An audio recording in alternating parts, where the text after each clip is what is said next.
जय श्री कृष्ण। नमस्कार। श्रीमद् भगवद गीता के अध्ययन की श्रृंखला में छठे अध्याय ध्यान योग आत्म संयम योग के आज के सत्र में सभी साध्यायियों का स्वागत एवं अभिवादन ओमकार के नाद के साथ प्रार्थना करेंगे।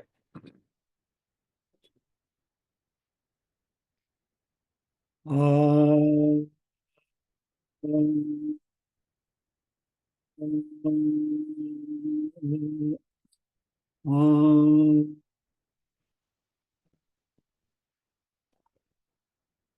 ओम।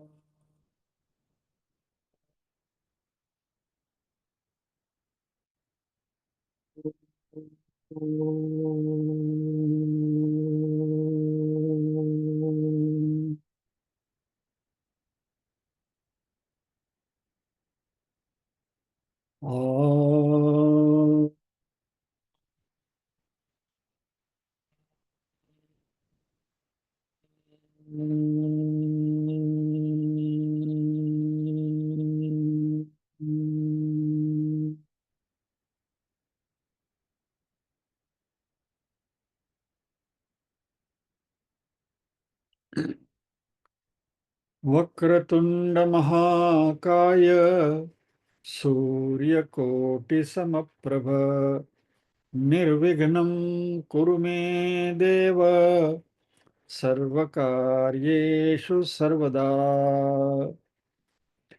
या कुन्देन्दुतुषारहारधवला या शुभ्रवस्त्रावृता या वीणावरदण्डमण्डितकरा या श्वेतपद्मासना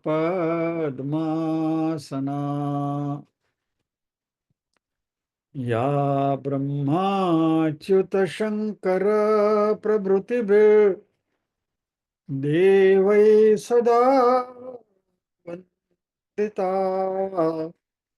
सा मां पातु सरस्वती भगवती निःशेषजाड्यापहा।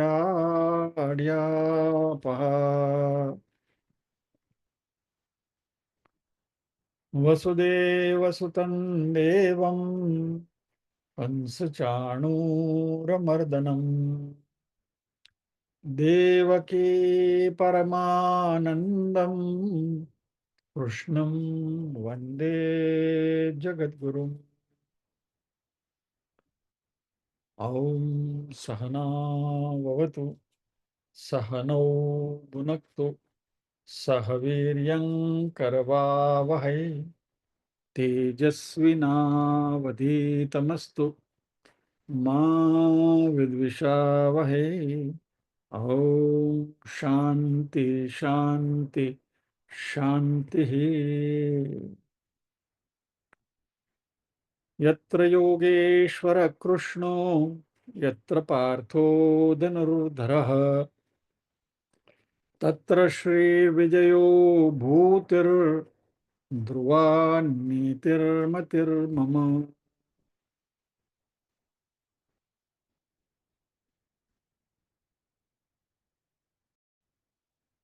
पारायण करते हैं। नीरूबेन से अनुरोध करेंगे 24 श्लोक का पारायण करना है। आधा आधा बांट लेंगे नीरूबेन। आधा आप करिए आधा मैं करता हूँ। 1 से 12 नीरूबेन करेंगे और 13 से आगे मैं करता हूँ। सॉरी।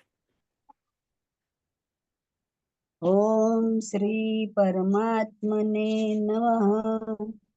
आत्मसंयम योगो नाम अथ षष्ठोऽध्यायः।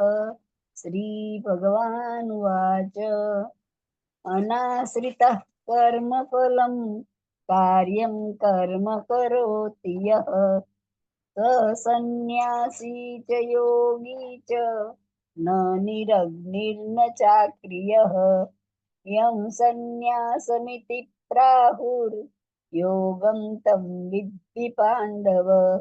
न ह्यसन्न्यस्तसङ्कल्पो योगी भवति कश्चन। आरुरुक्षोर्मुनेर्योगं कर्म कारणमुच्यते। योगारूढस्य तस्यैव शमः कारणमुच्यते। यदा हिनेन्द्रियार्थेषु न कर्मस्वनुषज्यते सर्वसङ्कल्पसन्न्यासी योगारूढस्तदोच्यते। उद्धरेदात्मनात्मानं नात्मानमवसादयेत्। आत्मैव ह्यात्मनो बन्धुरात्मैव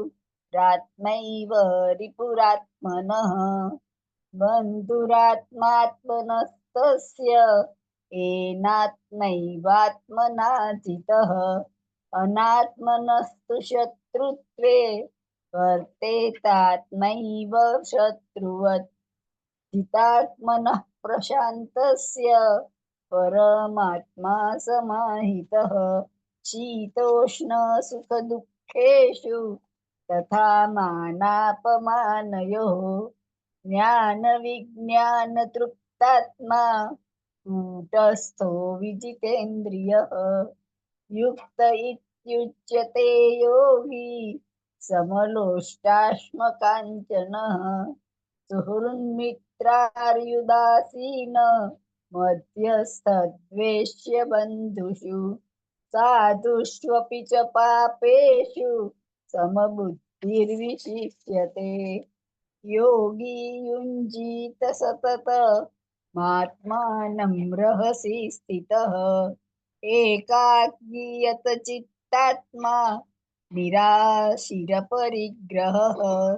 शुचौ देशे प्रतिष्ठाप्य स्थिरमासनमात्मनः। नात्युच्छ्रितं नातिनीचं चैलाजिनकुशोत्तरम्। तत्रैकाग्रं मनः कृत्वा यतचित्तेन्द्रियक्रियः उपविश्यासने युञ्ज्याद् योगमात्मविशुद्धये। जय श्री कृष्ण। जय श्री कृष्ण बहन।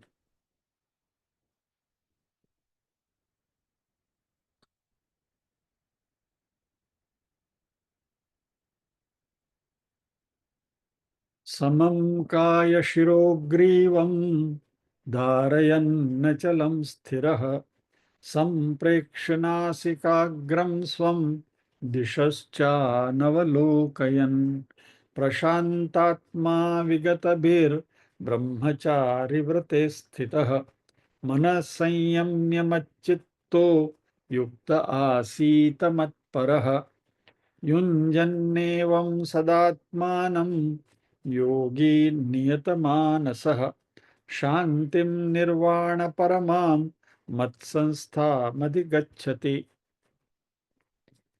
नात्यश्नतस्तु योगोऽस्ति न चैकान्तमनश्नतः न चातिस्वप्नशीलस्य जाग्रतो नैव चार्जुन युक्ताहारविहारस्य युक्तचेष्टस्य कर्मसु युक्तस्वप्नावबोधस्य योगो भवति दुःखः यदा विनियतं चित्तमात्मन्येवावतिष्ठते निःस्पृहः सर्वकामेभ्यो युक्त इत्युच्यते तदा यथा दीपो निवातस्थो नेङ्गते सोपमा स्मृता योगिनो यतचित्तस्य युञ्जतो योगमात्मनः यत्रो परमते चित्तं निरुद्धं योगसेवया यत्र चैवात्मनात्मानं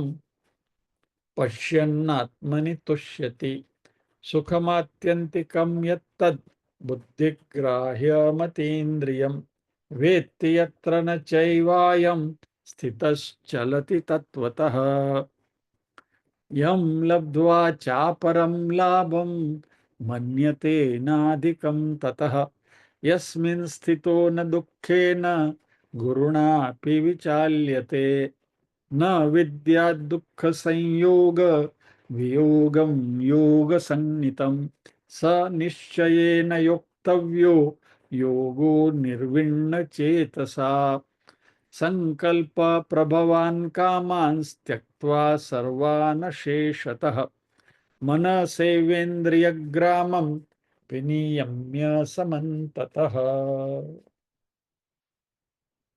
इस श्लोक के ऊपर हमारा अध्ययन जारी है।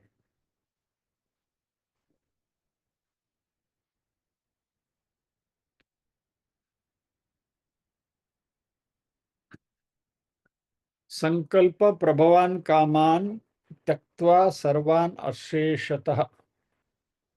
संकल्प से उत्पन्न होने वाले, संकल्प प्रभवान यानी संकल्प से उत्पन्न होने वाले, कामान कामनाएं, त्यक्त्वा त्याग कर, सर्वान सभी, अशेषतः बिल्कुल टोटली, मन सेवेंद्रिय ग्रामम विनियम्य मन के द्वारा, इंद्रिय ग्रामम यानी इंद्रिय के ग्रुप को, इंद्रिय के समुदाय को अच्छी प्रकार से, विनियम्य अच्छी प्रकार से वश में करके, समन्ततः सभी ओर से वश में करना है। और आगे क्या करना है अगले श्लोक में आएगा।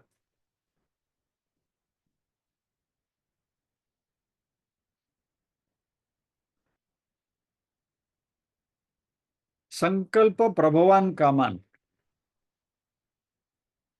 सबसे पहली बात भगवान यहाँ संकल्प शब्द से शुरुआत करते हैं। संकल्प किसको कहते हैं?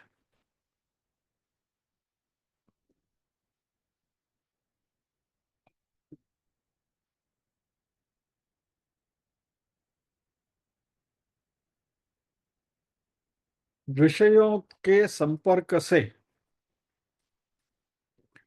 विषयों के गुण या तो धर्म के अनुसार अंतःकरण में निर्माण होने वाली वृत्ति संकल्प नहीं होती।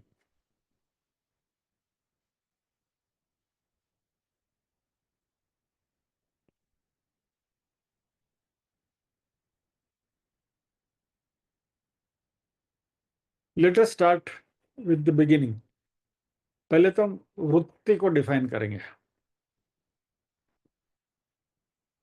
उदाहरण के तौर पर, यदि हमने किसी चीज को देखा, मान लीजिए कि चंद्र को देखा, तो चंद्र की ओर जैसे हमारी दृष्टि गई तो हमारे मन में वृत्ति निर्माण हुई, क्या, कि यह चंद्र है, दिस इज मून। बराबर। वैसे हमारे सामने की कोई करीब की कोई चीज है तो ये घड़ी है, ये मोबाइल फोन है, ये चित्र है, वगैरह वगैरह, ये घड़ा है, ये कप है, वगैरह वटेवर। यानी जो भी वस्तु को हम देखते हैं, या तो जो भी कोई कान पर किसी आवाज सुनाई देती है, तो ये गाड़ी का हॉर्न है, ये एम्बुलेंस की तो सायरन बज रही है, वगैरह वगैरह। तो कान पर जो जो भी आवाज आई, उसके ऊपर से हम वृत्ति निर्माण होती है, कि यानी we start recognizing that object, कि ये वस्तु यह है। तो ये मात्र सिर्फ ज्ञान वृत्ति है, यानी कि उसके बारे में परसेप्शन है, कि हमने उसको देखा और उसके बारे उसको भापा हमने, तो भाई ये this is what it is. बराबर।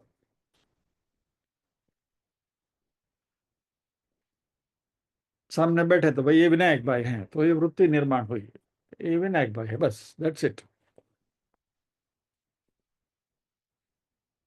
लेकिन इस वृत्ति को संकल्प नहीं कहते हैं। तो संकल्प का निर्माण कैसे होता है? जब भी किसी विषय का सानिध्य होता है, किसी के संपर्क में हम आते हैं और उस विषय के बारे में हमारे मन में वृत्ति निर्माण होती है, एक उसका एक चित्र, एक पिक्चर हमारे मन में निर्माण होता है, और वो पिक्चर निर्माण हुआ, फिर उसके साथ वह विषय हमारे सानिध्य में होना चाहिए, या तो वह विषय ऐसा ही बना रहे, ऐसी हमारे मन में जो वृत्ति प्रबल होती है, उसको संकल्प कहा जाता है। ये पूरी प्रोसेस को अभी हम समझेंगे। तो पहले हमने किसी चीज को देखा, देखी हुई चीज को हमने रिकॉग्नाइज किया, रिकॉग्नाइज जैसे उसको किया तो हमारे मन में वृत्ति निर्माण हुई कि ये वस्तु मेरे पास होनी चाहिए, आई शुड ओन दिस। अभी ये तो खाली संकल्प हुआ, लेकिन यह संकल्प है हमारे मन में विकार निर्माण करता है, और उस विषय को प्राप्त करने की, पाने की हमारे मन में प्रबल इच्छा होती है। और किसी कारणवश यह प्रिय विषय हमारे संपर्क से दूर भी चला जाए तो उसकी कल्पना करते हुए मन उसी में रममाण होता है, मन उसी में चलता रहता है, उसी के बारे में सोचता रहता है, उसी विषय के बारे में विचार बार बार मन में उभर कर आते हैं, और इसे प्रियत्व भी कह सकते हैं। उसके बाद वृत्ति, ये प्रिय वृत्ति उस विषय के लिए कामना का रूप धारण करती है। और संकल्प और कामना में फर्क इतना ही है कि जब एक संकल्प दृढ़ीभूत होता है तो वह कामना बन जाती है, और उस विषय को प्राप्त करने की मन में चाहत बढ़ती है, our desire becomes more intense.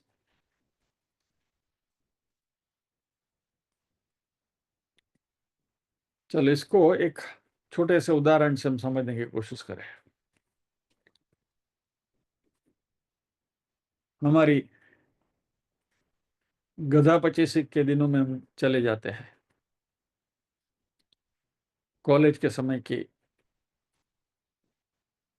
College काल में किसी लड़की या लड़के को देखकर मन में वृत्ति निर्माण होती है, और I may take the liberty of saying कि किसी भी अपवाद के बिना हम सब इस प्रोसेस से गुजर चुके हैं। हम કોઈને વધારે આમ ડાયા થવું હોય તો જુદી વાત છે કે નહીં, અમે તો આવું કોઈ દી કર્યું જ નથી, તો હવે એ आपको मुबारक। लेकिन मैं बहुत कॉन्फिडेंस के साथ यहाँ कह सकता हूँ कि कभी न कभी जीवन में ऐसी वृत्ति निर्माण हुई है कि कोई पात्र देखते ही हमें पसंद आया हो, मन में वृत्ति निर्माण होती है। ऐसा होता है लड़के को या लड़की को, वाह क्या पर्सनालिटी है, तो ये हुई वृत्ति। अभी यह वृत्ति के साथ जब भी हमारा मन और भी करीबी से जुड़ जाता है तो ये इच्छा थोड़ी और प्रबल होती है, वृत्ति थोड़ी और प्रबल होती है, और फिर हमारे मन में विचार आता है कि यह व्यक्ति जीवन साथी के रूप में मिल जाए तो यह संकल्प है। पहले सिर्फ वृत्ति हुई, व्यक्ति को देखा हमने, उसके उससे हम प्रभावित हुए, और बस हमारे मन में उसके बारे में, वो व्यक्ति के बारे में एक प्रकार का आह भाव वाह भाव निकल गया। और फिर धीरे धीरे उस व्यक्ति के संसर्ग में आते रहने से हमें ऐसा लगता है कि ये यही व्यक्ति हमें जीवन साथी के रूप में मिल जाए तो ये संकल्प होता है। और फिर हमारे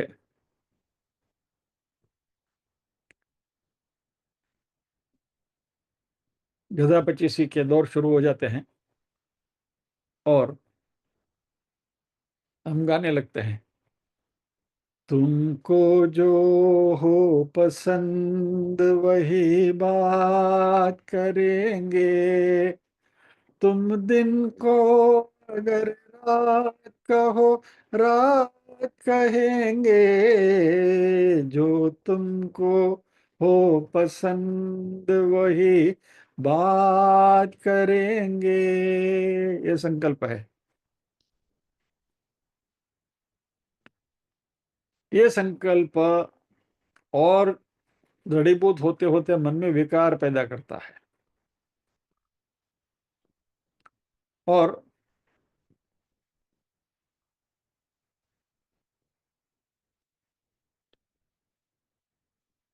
अभी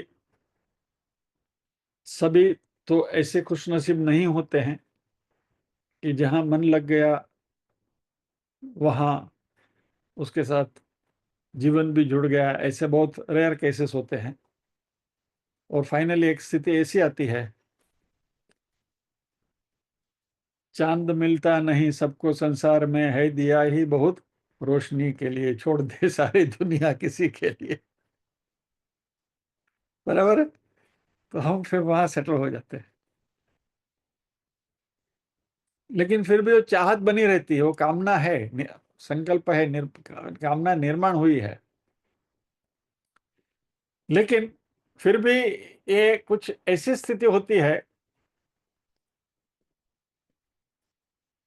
तुम अगर मुझको न चाहो तो कोई बात नहीं, तुम किसी गैर को चाहोगी तो मुश्किल होगी, तुम किसी गैर को चाहोगी तो मुश्किल होगी। ये विकार है, वृत्ति, संकल्प, कामना। अब ये विकार का स्वरूप लिया उसने।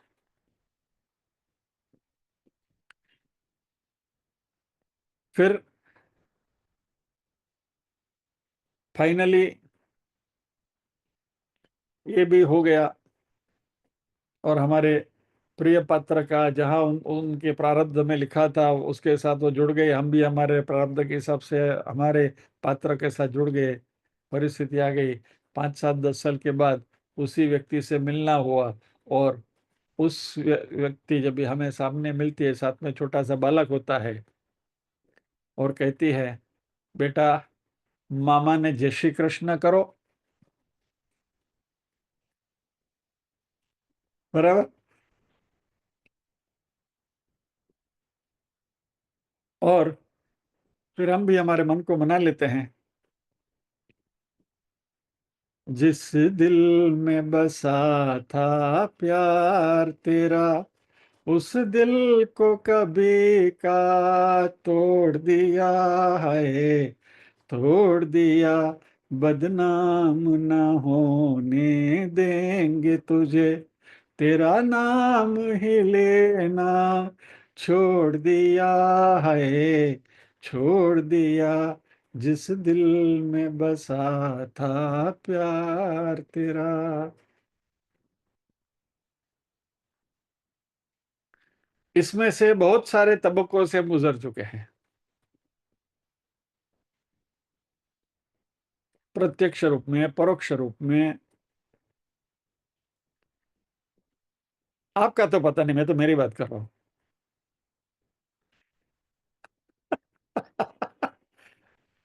सी, कहने का तात्पर्य यह है, we want to understand the subject, कि पहले एक वृत्ति निर्माण हुई। वृत्ति के साथ जब भी हमारा मन का नाता जुड़ता है तो वृत्ति संकल्प में परिणमित होती है। वो संकल्प के साथ सानिध्य जैसे ज्यादा ज्यादा बढ़ता जाता है, वैसे वैसे वो संकल्प दृढ़ होता है, और उससे मन में विकार पैदा होता है। उस विषय को प्राप्त करने की प्रबल इच्छा होती है। और जैसे आगे मैंने कहा कि वह प्रिय विषय हमारे संपर्क से दूर भी हो जाए तो भी मन उसी की कल्पना में घूमता रहता है।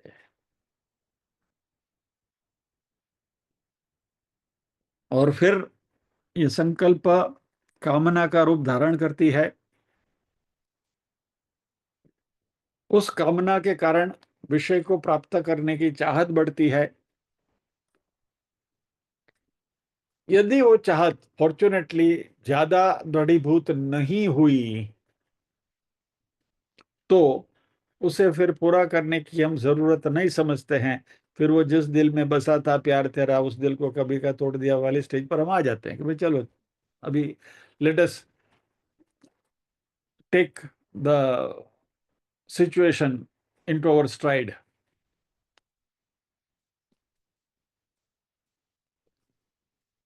कुछ संकल्प जो होते हैं, जो बहुत ज्यादा दृढ़ीभूत हो जाते हैं, वह कामनाओं में रूपांतरित हो जाते हैं। और जो कामनाएं मन में दृढ़ीभूत होती हैं, उन कामनाओं को निकाल देना संभव नहीं होता, क्योंकि उन कामनाओं ने हमारे अंतःकरण को जड़ से पकड़ लिया होता है।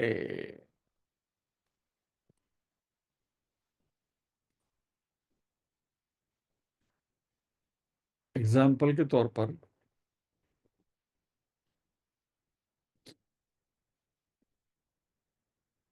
जीवन के किसी पड़ाव में किसी का जीवन साथी के साथ वियोग हो गया, तो उसकी विस्मृति होना बहुत मुश्किल है।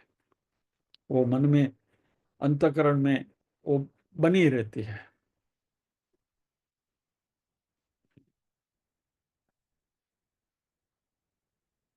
तो भगवान यहाँ क्या कहते हैं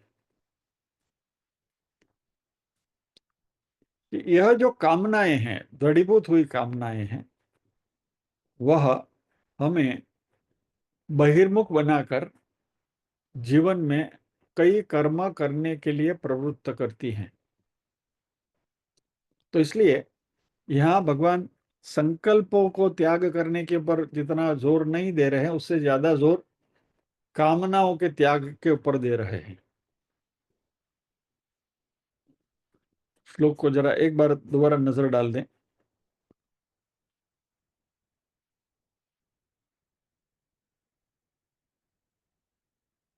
संकल्प प्रभवान कामान त्यक्त्वा सर्वान अशेषतः। भगवान यहाँ क्या कहते हैं? संकल्पों को अशेषतः त्याग करने की बात नहीं है। संकल्प प्रभवान कामान त्यक्त्वा सर्वान अशेषतः। संकल्प से प्रभावित जो कामनाएं हमारे मन में आई, उन कामनाओं को अशेषतः, संपूर्णतः उसका त्याग करना है। सो मन में वृत्ति का निर्माण होना, वृत्ति का संकल्प में परिणमित होना,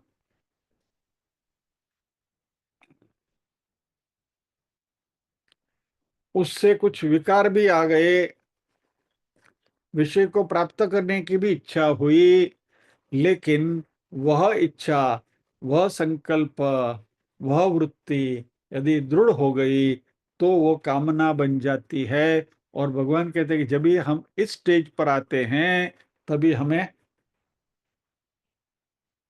ब्रेक लगानी होगी कि now this is too much. तो यह कामनाएं जो हैं, जिनको जड़मूल से निकालना है, वो कामनाएं दो प्रकार की होती हैं। दृष्ट इच्छा और अदृश्य इच्छा। यानी दृष्ट इच्छा यानी कि इस लोक की इच्छा, और अदृश्य यानी कि पारलौकिक इच्छा। इस लोक की इच्छा यानी कि यह जीवन में जो भी हमने प्राप्त करना है उसकी इच्छा, इससे तो हम बहुत सारे परिचित हैं। बहुत सारी इच्छाएं, बहुत सारी कामनाएं हम करते हैं। इसकी तो हम चर्चा बार बार करते रहते हैं कि हमें ये चाहिए, हमें वो चाहिए, हमें ये चाहिए, हमें वो चाहिए, वगैरह वगैरह।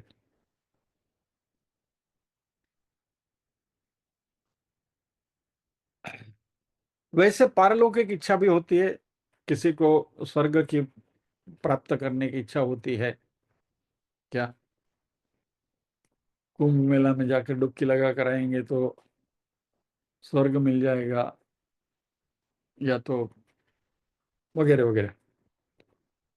तो यहाँ कहते हैं भगवान की इन इच्छाओं का पूर्ण त्याग करना चाहिए।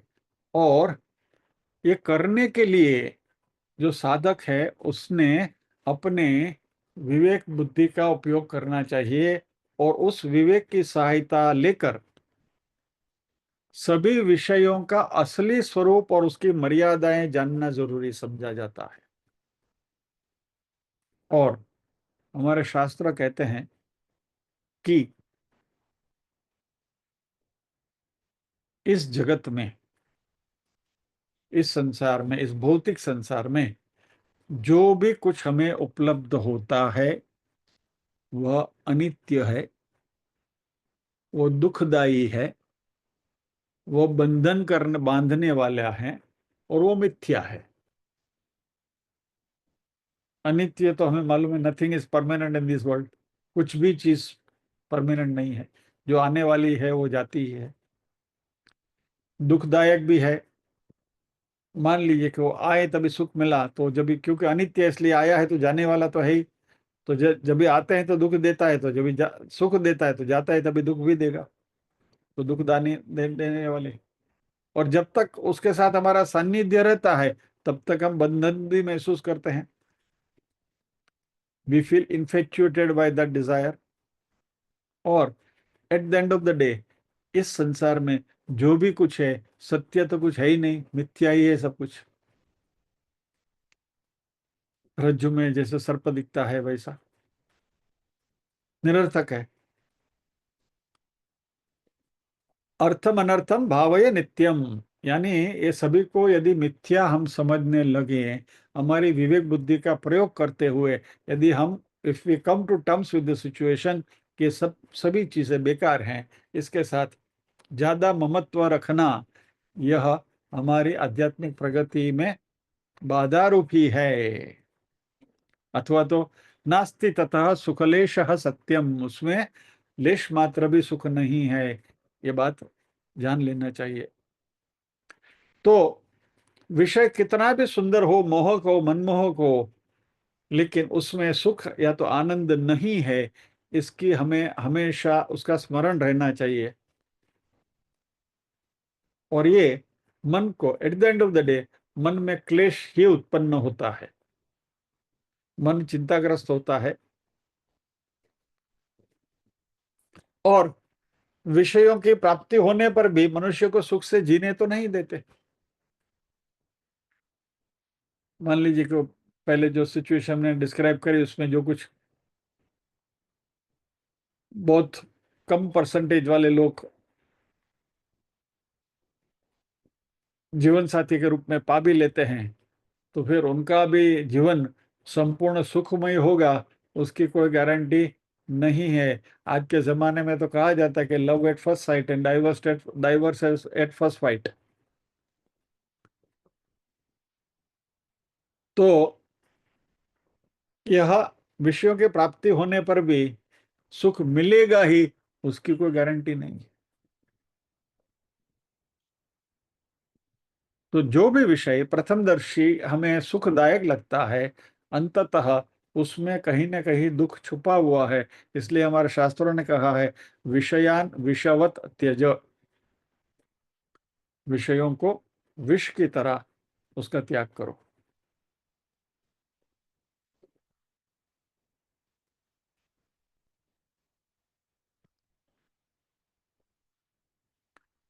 किसी भी विषय का असली स्वरूप जब भी हम जान जाते हैं, तो उसके बारे में फिर आकर्षण भी हमारा कम हो जाता है। और फिर उस विषय के उपभोग में रुचि कम होकर धीरे धीरे कामना का प्रभाव कम होगा, और कामनाएं समाप्त हो जाएंगी। मुझे मान लीजिए कि बटाटा वड़ा का बहुत अट्रैक्शन है, बहुत अच्छा लगता है। धीरे धीरे जैसे पता चलता जाए कि ये बटाटा वड़ा बार बार खाने से उसमें जो स्टार्ची पदार्थ है, उसकी वजह से शुगर बढ़ेगा, डायबिटीज होने की संभावना है, कोलेस्ट्रॉल बढ़ेगा। और जब भी लैब का रिपोर्ट आता है और लैब का रिपोर्ट दिखाता है कि अभी डायबिटीज बॉर्डर पे है या तो कोलेस्ट्रॉल बढ़ चुका है, तो फिर बटाटा वड़ा खाने की इच्छा धीरे धीरे अपने आप कम होने लगेगी कि भाई आ धंधो करवा जेवो नहीं। तो जो विषय हमें बहुत प्यारा लगता था, उस विषय के उपभोग में भी रुचि धीरे धीरे कम होने लगती है। कामनाओं का जो प्रभाव है, वो धीरे धीरे कम होते होते एक कामना समाप्त हो जाती भी है। और एक समय ऐसा भी आ सकता है कि भाई बटाटा वड़ा कोई सामने से ला के रखे तो ये बोला नहीं, अभी नहीं खाना है। इन शॉर्ट, कोई पुत्रेच्छा, वित्तेच्छा, पुत्रेषणा, वित्तेषणा, लोकेशणा, इन सब का त्याग करना हमें सीखना होगा। अर्जुन ने आउट ऑफ डिस्पोंडेंसी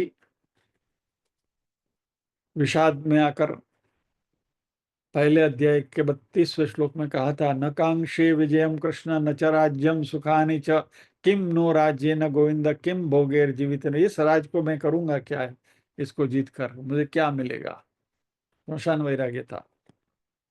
दूसरे अध्याय के 8वें श्लोक में भी वही कहा है उन्होंने, नहीं प्रपश्यामि ममापनुद्यात् यच्छोकमुच्छोषणमिन्द्रियाणाम् अवाप्य भूमावसपत्नमृद्धं राज्यम सुराणामपि चाधिपत्यम। ये सब मिलके भी मुझे उसमें कुछ सुख नहीं दिखता है। इस प्रकार यदि शास्त्रों का अध्ययन करेंगे और इन विषयों के पीछे जो कामनाएं छुपी पड़ी हैं, ये सारी कामनाओं को हम भली भांति उनके सही स्वरूप को समझना सीखें, तो इस कामनाओं का, विषय कामनाओं का प्रभाव धीरे धीरे कम होता जाएगा और कामनाएं अपने आप दूर होती जाएंगी, जड़ जाएंगी। परंतु शंकराचार्य जी बहुत अच्छी बात करते हैं इस श्लोक की कमेंट्री में, परित्यक्ते तैले लेप रूपेण पाले शेषस्तिष्ठति। बहुत अच्छी उपमा दी हमने। किसी बर्तन में आपने तेल डाला हो, और एक तपेली है मान लीजिए, उसमें आपने तेल से भरी हुई पातेली है, वो पातेली पूरी आपने खाली कर दी, दूसरे कंटेनर में डाल दी, फिर भी वो तेल की फिल्म पतेली के ऊपर चिपकी हुई रहती है। बहुत अच्छी उपमा दी है शंकराचार्य जी। सो इस न्याय के अनुसार ये इच्छाएं जो हमारे मन में हैं, वह जन्म जन्मांतर इस तेल की फिल्म की तरह हमारे साथ चिपकी हुई रहती हैं। और इन इच्छाओं का यदि इस जन्म में हम त्याग भी कर पाए, लेकिन जन्म जन्मांतर से जो पाली हुई इच्छाएं हैं, कामनाएं हैं, उनका सदंतर जड़ से नाश करना इतना सहजता से नहीं हो पाता। इसलिए स्थूल रूप से यदि हमने उस कामनाओं का त्याग कर भी दिया, तो भी सूक्ष्म रूप से ये कामनाएं बनी रहती अंतकरण में। और ध्यान करते समय ऐसी कामनाएं जब ये हमारे मन में उभर कर आती है, उस समय उसे रोकने की क्षमता हमें डेवलप करनी पड़ेगी।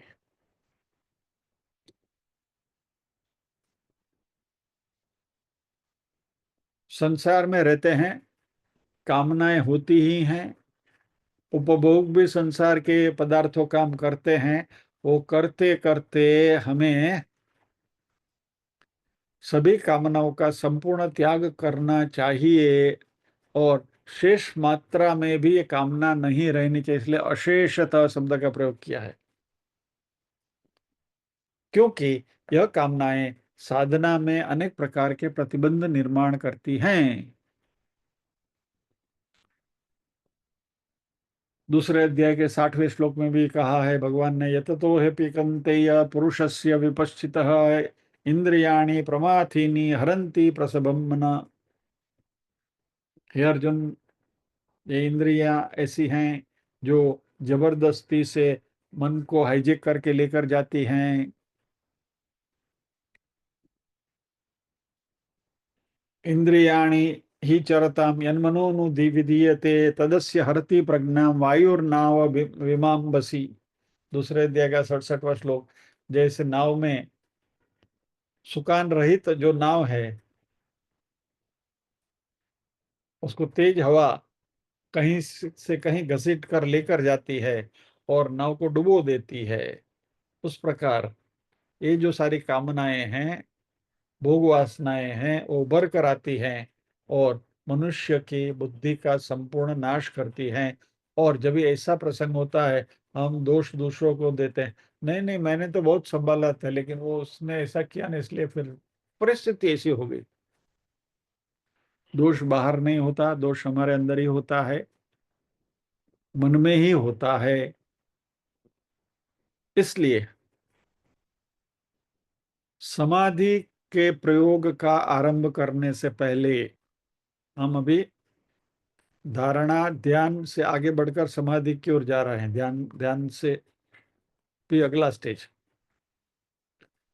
और उसका अभ्यास आरंभ करने से पहले हमें हमारी इस लोक की भौतिक और पारलौकिक सभी कामनाओं का त्याग करना पड़ेगा, सभी संकल्पों का त्याग करना पड़ेगा। और जब योगाभ्यास करते हैं ना, तभी एक बहुत एक डेंजर पॉइंट यह है कि जब ये धारणा और ध्यान जब ये सिद्ध हो जाता है ना, तो ध्यान में क्योंकि मन को एकाग्र करने की शक्ति इतनी प्रबल हो जाती है कि कई सिद्धियां हमें प्राप्त हो जाती हैं। और उसके उदाहरण अभी अभी हमने देखे थे हमारे गुरुवार के क्लास में। इस सिद्धि के फलस्वरूप ही संत ज्ञानेश्वर, संत एकनाथ, करसन बापू, कालू बापू, फिर कल भी जब जो बताया था हमने जैसल और तोरल, इन सबको समाधि लेनी पड़ी थी। क्यों? इन सिद्धियों की वजह से उनके पास कुछ सिद्धि आई, और इन सिद्धियों की वजह से उसका कहीं ना कहीं डेमोन्स्ट्रेशन करने की बारी आ गई। किसी किसी केस में इच्छा से या तो अनिच्छा से भी ये सिद्धि को डेमोन्स्ट्रेट करने की बारी आई। और फिर उसकी फिजूलता जब भी समझ में आई, तो फिर उन्होंने सोचा कि अभी ये देह रखकर कुछ फायदा नहीं है। तो यह सिद्धियां जो हैं वह योगाभ्यास में बाधा रूप हैं। कुछ ऐसी भी सिद्धियां आती है कि दूसरे के मन में क्या विचार चल रहा है वो हमारे समझ में आता है, आ जाएगा। और ऐसे सिद्धियां समाधि के अभ्यास में विक्षेप निर्माण करती हैं। मान लीजिए कि मुझे ये सिद्धि अभी मिल गई, तो आप में से कई लोग यहाँ बैठकर सोचते होंगे कि कभी से यही बात बार बार कर रहे हैं, पका रहे हैं, अभी बंद करें तो अच्छा है। If I can read your mind तो मुझे पता चलेगा, लेकिन फिर मेरे अध्ययन में बाधा पहुंचाएगी। मुझे लगेगा अरे मैं इतना अच्छी तरह से सब बात कर रहा हूँ और इनके मन में ऐसा विचार आ रहा है।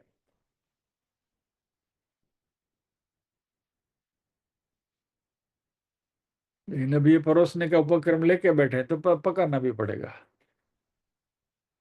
Anyway, that is in the lighter sense, थोड़ा हल्का एटमोस्फियर करने के लिए। लेकिन ये जो सारी चीजें हैं ना, अंततः सिद्धियां, ये हमारे योगाभ्यास में डेफिनेटली बाधा लाती हैं। साथ साथ ऐसी भी अपेक्षा होती है कि हमें कोई शारीरिक पीड़ा ना हो, अच्छी तरह से हम अभ्यास कर सके योग का, इसलिए शरीर भी हमें साथ दें। क्या अभी अभी जो कुंभ मेला चल रहा है उसमें भी कई साधुओं ने, संतों ने अद्भुत सिद्धियों, अद्भुत चमत्कार दिखाए। लेकिन वेदांत के अध्ययन में ये सारी सिद्धियां बाधक है। अभी वो जो सिद्धियां कुंभ मेले में जो भी योगी बता रहे थे, वो तंत्र के साधक हैं, और वो एक पूरी फैकल्टी अलग है जिसके बारे में हमारे पास ज्यादा इंफॉर्मेशन या तो उपलब्ध नहीं है। We are not very much tune to that aspect of sadhana. लेकिन वो भी अपने हिसाब से साधना चलती है। हम यहाँ जिस साधना की बात कर रहे हैं, ये वेदांत के अनुसार साधना की बात कर रहे हैं, जो भगवान भगवत गीता में हम बता रहे हैं। उसमें ये सारी सिद्धियां जो हैं वह बाधा रूप है, ऐसा कहा गया है। तो योग साधना के द्वारा ये सारे जो विपरीत प्रत्यय होते हैं, उनको, उनका नियमन करते हुए, उनको निराश करते हुए, उनको निकालते हुए, जड़ से निकालते हुए अपने स्वरूप में स्थिर होना, वही अंतिम उद्देश्य हमारा होना चाहिए, अंतिम लक्ष्य हमारा होना चाहिए। और हमारे आत्मा स्वरूप में ही मन को शांति मिलती है, आत्मा शांति पाई जाती है। और ये जो संकल्पों के बारे में हम अभी तक कामनाओं के बारे में बात कर रहे थे, वे सारी कामनाएं हमें हमारे मन को, जैसे वो वायु नावो मीमांसी, जो वायु जो है, पवन जो है, वो नौका को कहीं ना कहीं उछाल कर लेकर जाते हैं, वैसे हमारे मन को ये शांति से दूर ले जाने वाले सब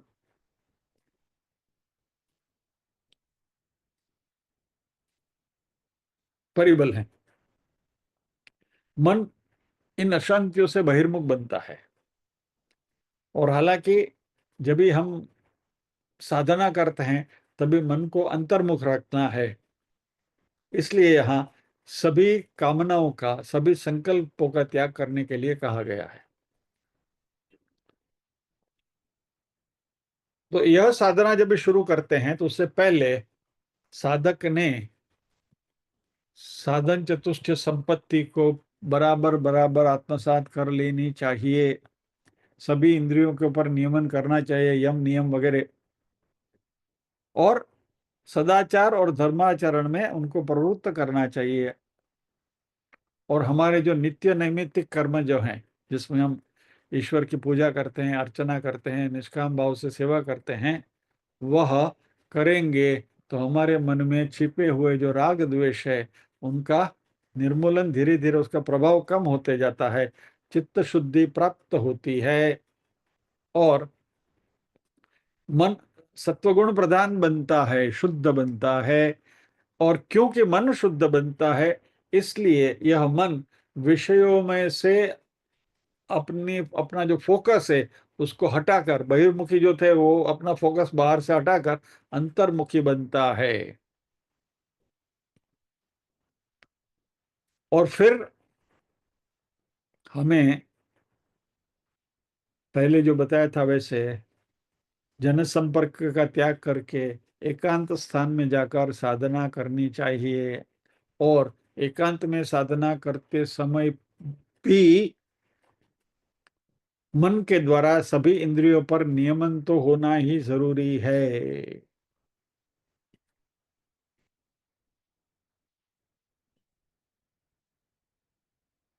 तो यह अभ्यास से सम्यक ज्ञान प्राप्त होता है, ज्ञान निष्ठा प्राप्त होती है।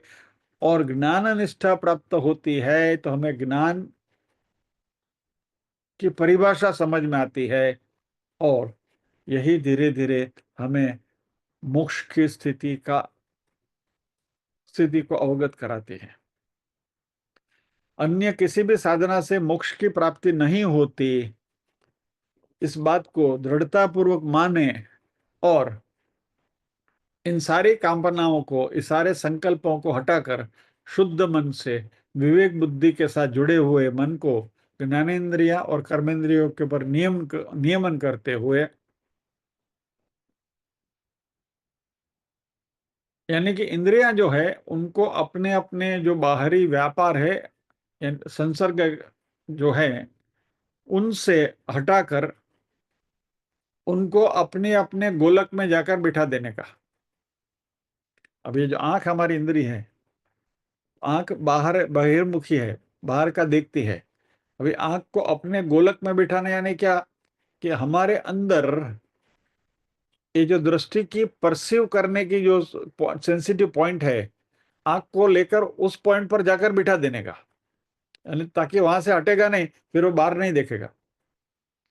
घर में मान लीजिए कि बच्चा कुछ शैतानी कर रहा है और उसको पनिशमेंट देना है, तो उसको आप क्या कहेंगे, रूम में बैठा के बोले इधर बैठे रहो। तो जैसे बच्चा रूम में बैठ गया, फिर वो बाहर जाके धमाल नहीं करेगा, उधम नहीं मचाएगा। बस वैसे ही हमारी इंद्रियों को अपने अपने गोलक में बिठा देना है, ताकि वो बाहर जाकर कुछ मस्ती तूफान ना करे। तो इस तरीके से ज्ञानेन्द्रिय और कर्मेंद्रियों के ऊपर नियमन करना है।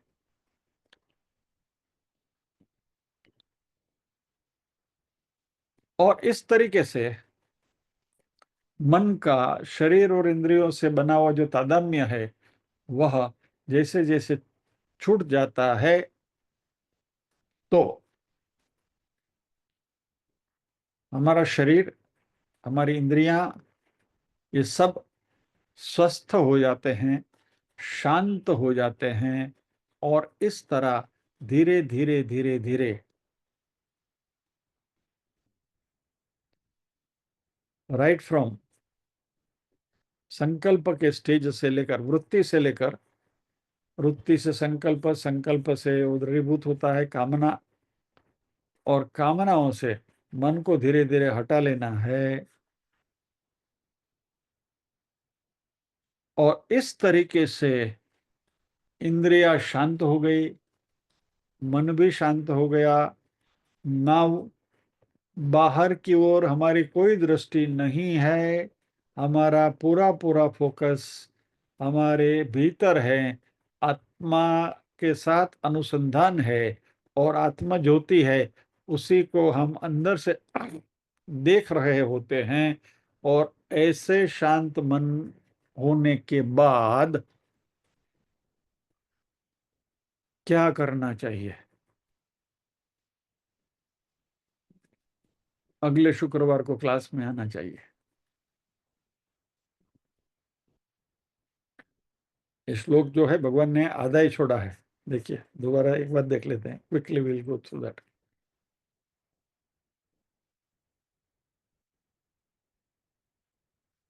संकल्प प्रभवान कामान त्यक्त्वा सर्वान शेषतः, यानी संकल्प प्रभवान कामान त्यक्त्वा सर्वान अशेषतः, विदाउट एनी रिमाइंडर, मन सैवेंद्रिय ग्रामम विनियम्य समन्ततः, यानी मन से इंद्रियों के समुदाय को अच्छी प्रकार सब ओर से वश करके नंतर काय पुढचा श्लोक पुढच्या शुक्रवारी प्रार्थना करेंगे।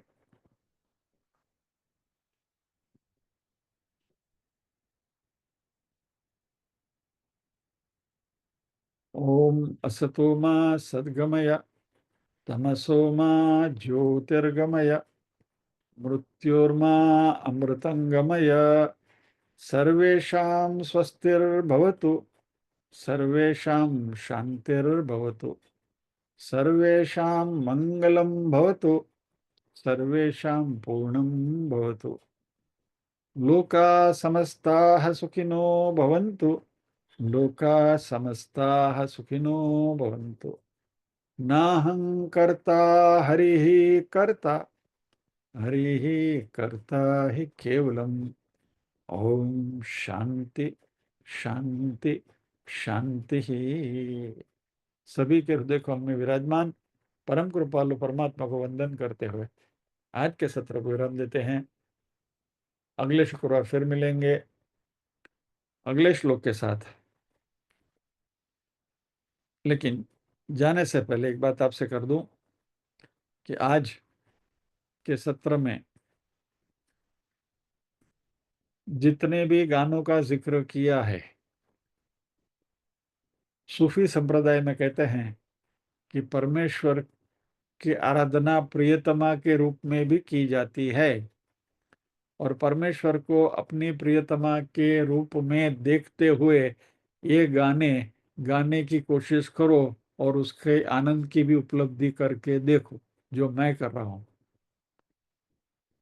इसलिए मुझे ये गाने सब बहुत पसंद है, मैं अभी भी गाना पसंद करता हूँ। वो जो आगे जो बात करी थी मैंने अपना एग्जाम्पल देकर, वो खाली just to connect with you, आपके साथ रिलेट करने के लिए, वो ऐसा भी होता है। लेकिन सही में बात यह है कि इन्हीं सारे गाने जो आज मैंने आपके सामने प्रस्तुत किए थे, वो सारे के सारे आप परमात्मा के साथ, भगवान के साथ, अपने इष्ट देव के साथ कनेक्ट करके देखो, और फिर कितना आनंद आता है वो देखिए।